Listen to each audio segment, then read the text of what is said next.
Vous nous entendez, Franck? Je vous entends très bien, oui. Voilà, là on c'est vous mieux. entend beaucoup mieux. En tout cas, soyez le bienvenu sur Sud Radio, Franck. Alors on va partir à la découverte de ce très beau pays dans un instant grâce à vous. Mais d'abord quelques mots sur la situation sanitaire actuellement chez vous, en Écosse. On a vu que le nombre de cas diminuait, ça y est, en Angleterre. C'est pareil de votre côté? Tout à fait, oui. Je dirais quand même que depuis le départ, la situation était, disons, plus facile en Écosse pour nous par rapport à la France, oui. Hmm. Donc, il y a pratiquement plus de restrictions en Écosse. Bon, ça c'est une bonne chose, c'est une bonne nouvelle. Avec Voilà. en parallèle une campagne de vaccination qui avance, qui se poursuit, qui s'accélère. Je ne dirais pas qu'elle s'accélère, mais disons que D'accord. dès le départ, ça a été très fort au niveau de nombre de gens qui se sont fait vacciner, oui.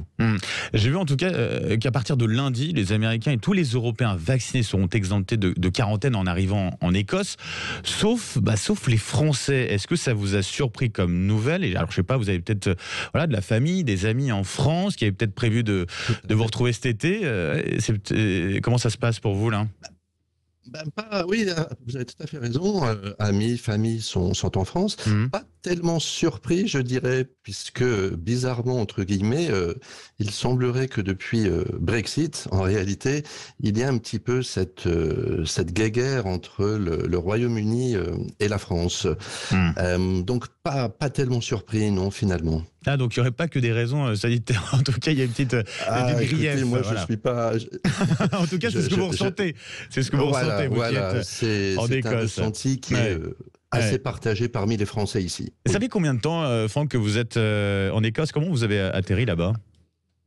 Écoutez, ça fait 23 ans que je suis ici et je dirais que c'est un petit peu les hasards de la vie. Mhm. Donc il y a 23 ans, je suis allé passer un long week-end à Édimbourg, juste pour voir un petit peu cette ville que je ne connaissais pas du tout. Et pendant ces 3-4 jours, j'ai vraiment arpenté la ville en long, en large et en travers. Et à chaque détour, à chaque coin de rue, j'étais époustouflé par ce que je voyais, que ce soit l'architecture, les bâtiments, les parcs, les jardins.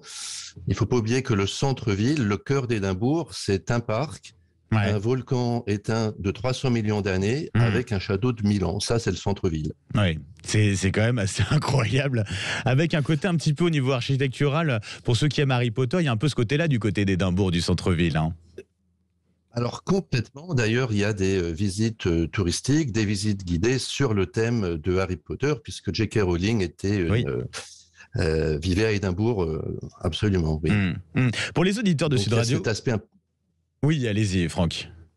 Non, je disais d'ailleurs, il y a dans la vieille ville, Édimbourg, le cœur d'Édimbourg, vous avez la nouvelle ville et la vieille ville, et d'ailleurs la vieille ville, c'est, je dirais, quasiment ce qu'on peut voir dans les films d'Harry Potter au niveau architecture. Oui. Il y a eu une forme d'inspiration, en tout cas, ça l'a aidé justement à développer, à dérouler son histoire. Pour les auditeurs, je disais de Sud Radio qui prévoient peut-être un jour de visiter l'Écosse, qu'est-ce que vous leur conseillez? Alors, on a compris, Édimbourg, ça a été un vrai coup de cœur. Est-ce qu'en Écosse, ailleurs, il y a d'autres incontournables pour vous?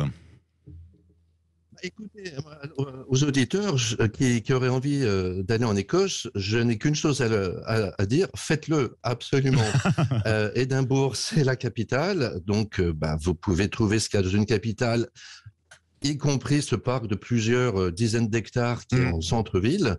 Mais si vous prenez par exemple la voiture ou le train à 1 heure d'Édimbourg, vous êtes véritablement dans un autre monde. Vous avez des montagnes, des lochs, des forêts. Vous vous baladez en voiture et il y a des troupeaux de cerfs qui passent à côté de vous. C'est vraiment la nature sauvage à la sortie de la ville. Ouais, pour les amoureux de nature, c'est l'idéal. D'ailleurs, je crois que vous avez prévu un petit peu ça pour ces vacances, c'est ça? Tout à fait. Alors nous, on a déjà fait un petit peu de camping. C'était pas très loin d'Édimbourg.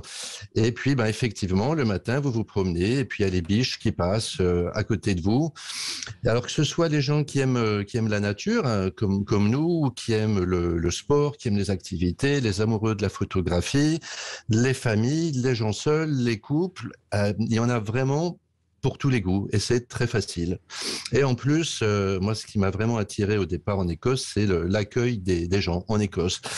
Si vous allez en Écosse et que vous dites que vous êtes français, déjà, les gens sourient et vous êtes le bienvenu. Il y a une très très grande C'est une bonne chose amitié parce que entre c'est la pas vrai France et partout. l'Écosse. Hein.